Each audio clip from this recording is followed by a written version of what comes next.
मकर संक्रांति क्यों मनाई जाती है? मकर संक्रांति से ही सूर्य भगवान उत्तरायण होते हैं, मकर राशि में प्रवेश करते हैं।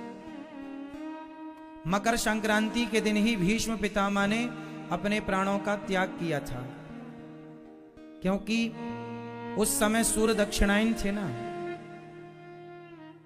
सूर्य उत्तरायण कब से होते हैं? मकर से। जब सूर्य मकर राशि में स्थित हो जाते हैं तब मकर संक्रांति पर्व मनाया जाता है। और इस दिन भीष्म पितामह ने अपने प्राणों को भगवान के चरणों में अपनी बुद्धि को समर्पित किए, पहला।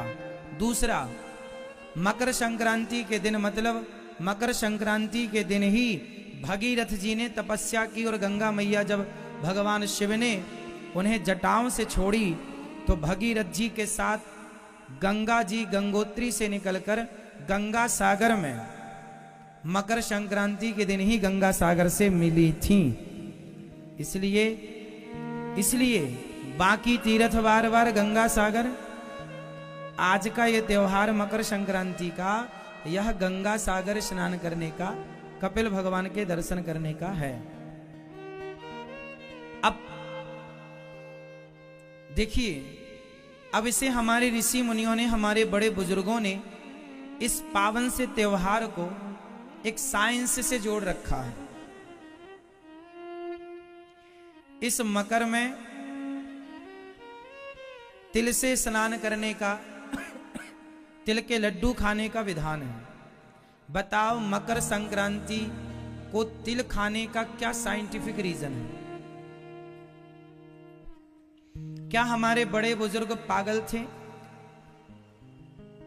यदि पढ़े लिखे थे, समझदार थे, तो क्या मैसेज देना चाहा उन्होंने? बताइए बताइए, तिल की तासीर कैसी होती है? तिल का स्वभाव कैसा होता है? तिल बोलो, कैसी होती है तिल? गरम। सफेद तिल में, व्हाइट तिल में सबसे ज्यादा कैल्शियम होता है। ब्लैक तिल में भी होता है कैल्शियम, पर व्हाइट तिल में सबसे ज्यादा क्या होता है? कैल्शियम होता है। और तिल की तासीर कैसी होती है? गरम। और माघ का महीना चल रहा, मकर संक्रांति, ठंडा है, तो ठंडे मौसम में गरम तिल गुड़ के साथ खाने का विधान है। गुड़ भी गरम, तिल भी गरम, ताकि आप सर्दी से बचें और आपका शरीर स्वस्थ रहे। एक त्योहार से आपके स्वास्थ्य को साइंटिफिक जोड़ रखा है। हमारे हर त्योहार में कुछ ना कुछ खाने का विधान है, और सब कुछ ऐसे खाने का नहीं है, विशेष खाने का है। ऐसा नहीं है कि ऐसे ही हो गया ना, कारण है। तिल गरम होती है, और अक्सर आपने देखा होगा सर्दियों में सूर्य भगवान का दर्शन कम होता है, मतलब बॉडी में सूर्य भगवान की किरण कम पड़ती है, तो विटामिन डी और कैल्शियम की मात्रा हो जाती है शरीर में कम। सर्दी में सूर्य भगवान छिपे रहते हैं, कहीं कोहरा है, कहीं कुछ मौसम बदल रहा है, तो सूर्य भगवान का दर्शन कम होता है। कहीं कहीं तो सूर्य भगवान हफ्ते हफ्ते नहीं दर्शन हो पाते। तो हमारे शरीर में सूर्य का प्रकाश ना पड़ने से विटामिन डी की कमी हो जाती है। विटामिन डी घटा तो कैल्शियम घट गया। बोलो हाँ या ना? भाई विटामिन डी घटा तो कैल्शियम घटा। इसलिए हमारे ऋषि मुनियों ने इस माघ के महीने में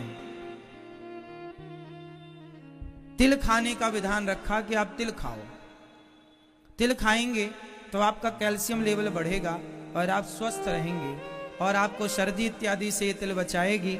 आपका शरीर स्वस्थ रहेगा, शरीर की हड्डियों को भरपूर नमी प्राप्त हो जाएगी, कैल्शियम प्राप्त हो जाएगा। तिल का तेल भी होता है, जो तिल का तेल होता है वो हड्डी के लिए बहुत बहुत लाभदायक होता है। आप में से कोई मेडिकल साइंस जानता हो थोड़ा बहुत तो समझे। हड्डियों के लिए सबसे बेस्ट तेल कौन सा है? तिल का तेल। तिल के तेल की मालिश करने से हड्डियां स्ट्रांग होती हैं, मजबूत होती हैं।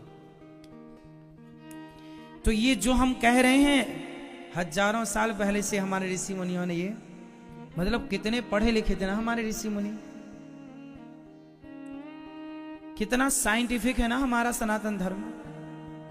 एक बात और है, बताओ मकर संक्रांति के दिन से क्या होता है? मकर संक्रांति के दिन से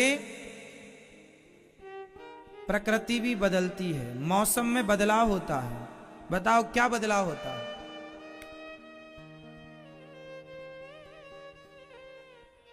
मकर संक्रांति से दिन बड़े होने लग जाते हैं, रात छोटी होने लग जाती है।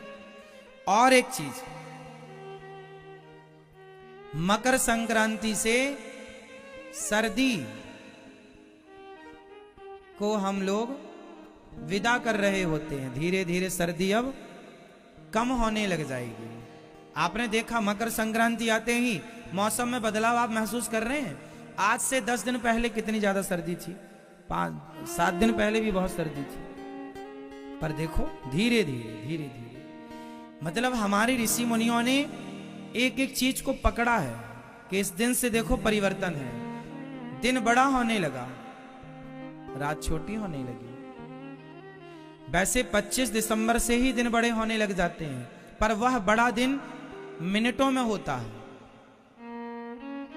कुछ मिनट, कुछ सेकंड से वो स्टार्ट हो जाता है, प्रक्रिया वहां से प्रोसेस शुरू हो जाता है। बट आज से विशेष परिवर्तन हुआ, इसलिए मकर संक्रांति। तो मकर संक्रांति में स्नान दान की बड़ी महिमा है।